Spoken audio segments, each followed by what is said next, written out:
Muy buenas tardes tengan todos ustedes. El día de hoy les voy a presentar el tema atención del paciente pediátrico con enfermedad obstructiva aguda. Bueno, como pueden ustedes observar, tenemos la impresión general del triángulo de evaluación pediátrica, donde tenemos el aspecto, la circulación cutánea, el trabajo ventilatorio. La American Academy of Pediatrics nos está otorgando esta información a través de un flujograma, donde tenemos la evaluación de la escena, la evaluación primaria, la obtención del historial clínico, la evaluación secundaria y la reevaluación del paciente pediátrico. Ambas herramientas de trabajo nos van a poder dar la posibilidad de tener la impresión general del paciente pediátrico a la hora de evaluarlo. Entramos al tema de emergencias respiratorias. La laringotraquitis es una infección bacteriana de las vías aéreas superiores y se presenta a través de la influenza tipo B y el hechovirus, que son agentes bacteriológicos más frecuentes en los niños. La clasificación que tienen este tipo de padecimiento bacteriológico es de leve a moderado, sin atención a amenazas a la vida. Su cuadro clínico es el estado mental alterado, estridor laringio inspiratorio, dificultad para respirar, palidez, cianosis peribucal, aumento de la frecuencia cardíaca. Su tratamiento prehospitalario está basado en el ABCDE, como se los había comentado. Tenemos la colocación de la mascarilla con reservorio, el flujo alto de oxígeno, y con autorización médica hay que utilizar broncodilatadores nebulizadores, como lo es la epinefrina racémica al 2.25% en solución salina y nebulización con dexametasona oral. La circulación no es necesario colocar una vía intravenosa, solo monitorear los signos vitales del paciente. Y la situación neurológica del paciente se va a encontrar en alerta y no hay signos de lesión. Su traslado inmediato a un centro hospitalario sería lo más adecuado, y si el paciente entra en un proceso de insuficiencia respiratoria, iniciar una ventilación con bolsa, válvula, mascarilla y considerar una intubación endotraqueal. La epiglotitis, que también es una enfermedad respiratoria, es la inflamación de la epiglotis, el cartílago que está ubicado debajo de la lengua, que impide el paso del alimento hacia el tracto digestivo, y esto lo provoca un agente bacteriológico que también tiene que ver, como en el tema anterior, con la influenza tipo B y el hechovirus. La clasificación es moderado a grave y su atención es inmediata a urgencia. Su cuadro clínico es fiebre, dificultad para hablar, no puede abrir la boca y babea constantemente. Presenta aumento del volumen de los ganglios retrofaringios ubicados entre las vértebras cervicales y el esófago. Su tratamiento prehospitalario también es asegurar la vía aérea, colocar una mascarilla con reservorio no recirculante, flujo alto de oxígeno, y si es posible colocar una vía intravenosa de cloruro de sodio al 0.9% para recuperación de líquidos, y si es necesario, colocar medicamentos en el hospital, monitoreo de signos vitales constantes durante el traslado, tanto en evaluación primaria como en secundaria. Vamos a tener una irritabilidad y una desorientación de parte del paciente. No hay signos de lesiones aparentes. También hay que realizar un traslado inmediato al centro hospitalario para que le den un mejor soporte básico de vida. La bronquiolitis es una infección respiratoria inferior viral que afecta a los lactantes y niños menores de 2 años de edad. Su etiología la causa un virus sincicial respiratorio y se presenta en el mes de invierno regularmente. Su clasificación es bronquiolitis y bronquiolitis aguda. Atención inmediata de urgencia es lo más importante dentro de este padecimiento respiratorio. Su cuadro clínico es la fiebre, la tos, el vómito, la alimentación deficiente, la falta de sueño, dificultad para respirar, taquipneas, sibilancias, estertores, crepitantes y la taquicardia. Su manejo prehospitalario también es asegurar la vía aérea con mascarilla simple, flujos moderados de oxígeno, y con autorización médica utilizar albuterol o salbutamol en aplicación oral como broncodilatador nebulizados, incorporado con epinefrina o epinefrina racémica del 2.25 en solución salina. La circulación no colocar vía intravenosa para no alterar al paciente, pero sí monitoreo constante de signos vitales durante el traslado. La discapacidad o deficiencia neurológica se va a encontrar alerta y no hay signos de lesión. El traslado de inmediato a un centro hospitalario por la posibilidad de presentarse una crisis enmascarante de asma. Sí es importante hacer el traslado en este tipo de pacientes. Y si hay insuficiencia respiratoria, considerar una intubación endotráquea. La neumonía es un cuadro infeccioso que afecta al tracto respiratorio superior, nariz y garganta. Agentes bacteriológicos más frecuentes, el neumococo, seguido de micoplasma y chiclamidia. Es una clasificación típica o atípica según bacteria, se requiere atención inmediata de urgencias. Su cuadro clínico es llanto continuo con quejido, pérdida del estado de alerta, poco apetito, palidez, piel moteada o cianosis, fiebre, estridores constantes, aleteo nasal, disnea y apnea. Disminuye la oximetría de pulso al 92%. Su atención prehospitalaria es asegurar la vía aérea nuevamente, colocar mascarilla con reservorio no recirculante, flujo alto de oxígeno y la circulación, bueno, si es posible colocar una vía intravenosa de cloruro de sodio al 0.9% para recuperación de líquidos y manejo de medicamento en el hospital. Monitoreo constante de signos vitales y supervisar la saturación de oxígeno por arriba del 92%. En este tipo de pacientes no hay pérdida del estado de alerta, sin embargo se encuentran irritables. No hay signos de lesión, pero sí se requiere un traslado inmediato a un centro hospitalario. Nuevamente, si es necesario, considerar una intubación endotraqueal. La diabetes mellitus en el paciente pediátrico dentro de las emergencias metabólicas y endocrinas es el trastorno de la hormona insulina producida por el páncreas. Y sus características, bueno, afectan a niños y adultos. La etiología es mal funcionamiento del páncreas y consumo alto de hidratos de carbono. Se clasifica en tipo 1, que es la diabetes para insulinodependientes de MID, o la tipo 2, que es insulinodependientes MNID. Los niños tienen probabilidad de contraer la tipo 1 regularmente. El cuadro clínico es fatiga, aumento de la sed, aumento de la micción, aumento del apetito, náuseas, vómito, pérdida de peso, apetito, cambios de humor, pérdida de sueño, visión borrosa, ansiedad, pierden la sensibilidad constantemente, tienen hormigueo en los pies y manos y constantemente se les pone la cara enrojecida. Su atención prehospitalaria es asegurar la vía aérea nuevamente, colocar mascarilla con reservorio recirculante, flujos altos de oxígeno, si es posible colocar una vía intravenosa de cloruro de sodio a velocidad de mantenimiento para recuperación de líquidos, de preferencia 20 mililitros por kilogramo de peso, y en este tipo de pacientes hay que cuidar el exceso de líquidos por un posible edema cerebral. Monitoreo de signos vitales constantes, supervisión y saturación de oxígeno por arriba del 95%. Tenemos en algunos casos la pérdida del estado de alerta, pero sí están completamente desorientados.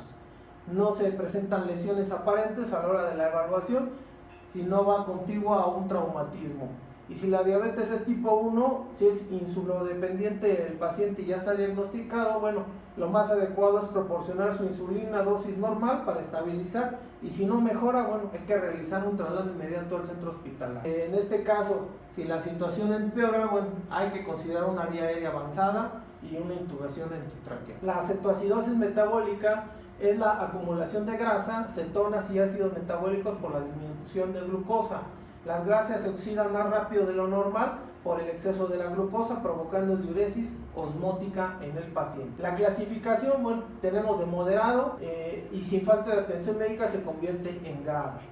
El cuadro clínico constante es glucemia por arriba de los 300 miligramos decilitro, presenta fatiga, aumento de la sed, aumento de la micción, aumento del apetito, náuseas, vómito, pérdida de peso, apetito constante, cambios de humor, pérdida del sueño, visión borrosa, ansiedad, perder la sensibilidad, el hormigueo en los pies y manos, cara enrojecida y acidosis metabólica. La atención prehospitalaria para este tipo de pacientes es asegurar la vía aérea nuevamente, colocar mascarilla con reservorio no recirculante, flujos altos de oxígeno, si es posible colocar nuevamente una vía intravenosa de cloruro de sodio al 0.9% a velocidad de mantenimiento para recuperación de líquidos, cuidar el exceso de líquidos por posibilidad de edema cerebral, monitorear signos vitales y supervisar la saturación de oxígeno por arriba del 95% y la glucemia por debajo de los 300 miligramos por decilitro. Regularmente tienen pérdida del estado de alerta y no hay signos de lesión aparente a menos que esté también incorporada a una situación por traumatismo. Este tipo de pacientes regularmente ya están diagnosticados, y cuando están diagnosticados, bueno, necesitan su insulina normal para poder manejar su enfermedad. El estado de hiperosmolidad en el paciente es una complicación de la diabetes tipo 2 por un nivel alto de azúcar en la sangre y presencia de cetonas que la disminuyan. Al no haber las cetonas, no podemos disminuir la glucosa, por consiguiente se presenta el estado hiperosmolar en el paciente.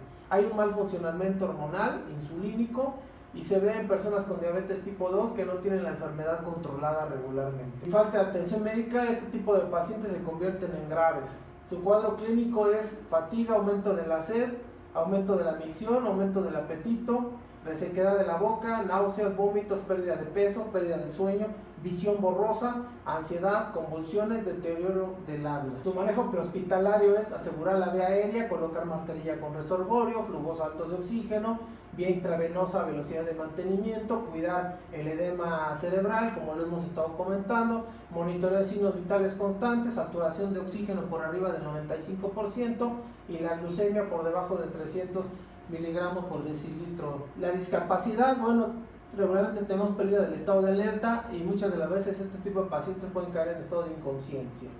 No manejo adecuado de la vía aérea implicaría que este paciente no tuviera buen pronóstico en vida. Si es necesario, bueno, manejar una vía aérea avanzada. La tormenta tiroidea es una manifestación extrema de hipertiroidismo que es poco frecuente, pero que lleva a un riesgo vital a los pacientes.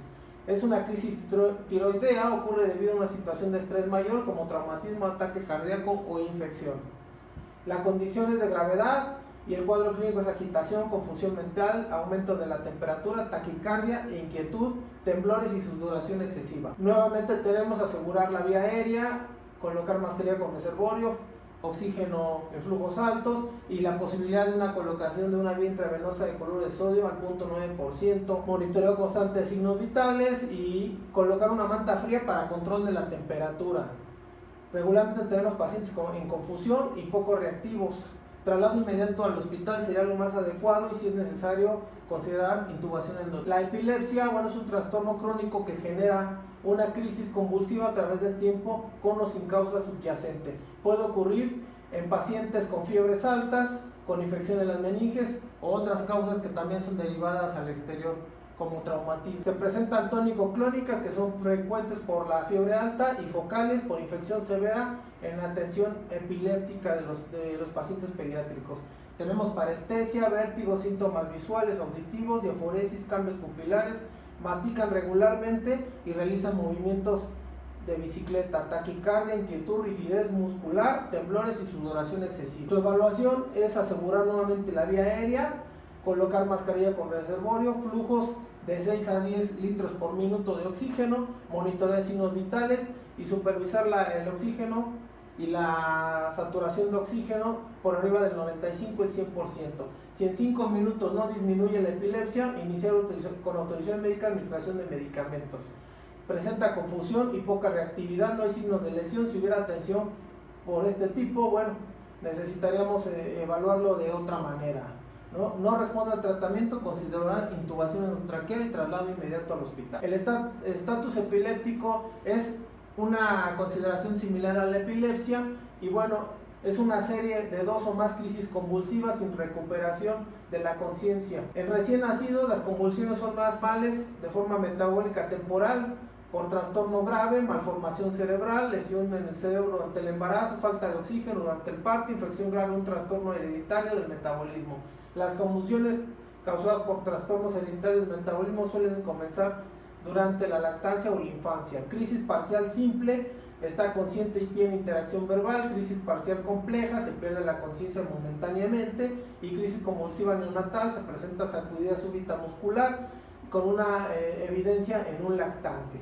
Cuadro clínico, bueno, parestesia, vértigo, síntomas visuales, auditivos, masticar o movimientos de bicicleta, taquicardia, temblores y sudoración excesiva. El manejo prehospitalario en emergencias neurológicas de este tipo, bueno, es asegurar cervicales, posicionar la cabeza para liberar la vía aérea, colocar de manera lateral si hay vómito y limpiar la boca con succión para que mejore la consideración de la vía aérea. También se puede manejar una cánula nasofaringe.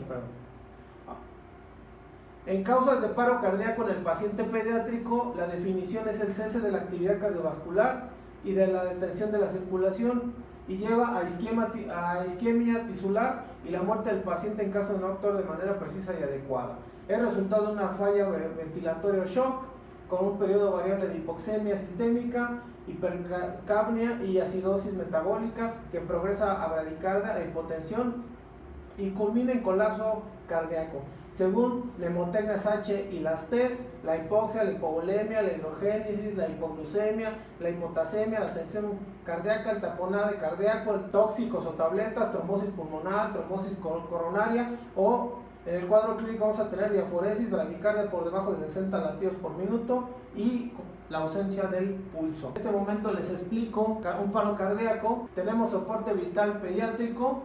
Posteriormente, si hay una obstrucción o desobstrucción de vía aérea, la realizamos. En lactantes pasamos a que arroje el objeto. Si no lo hace, bueno, cae en estado de inconsciencia y por consiguiente iniciamos una RCP en secuencia 30 por 2 por 10 con un rescatador y 30 por 2 por 10 con 2 rescatadores. Esta secuencia, bueno, nos ayuda a comprobar posteriormente el pulso. Si hay pulso, bueno, ya regresamos otra vez al inicio y se considera que el paciente ya recuperó su condición normal. Si no tiene pulso, bueno, iniciamos nuevamente las compresiones con insuflaciones del paciente a una velocidad de 30 por 2 por 10 y 15 por 2 por 10 en caso de que sean 2 rescatadores. Muchas gracias.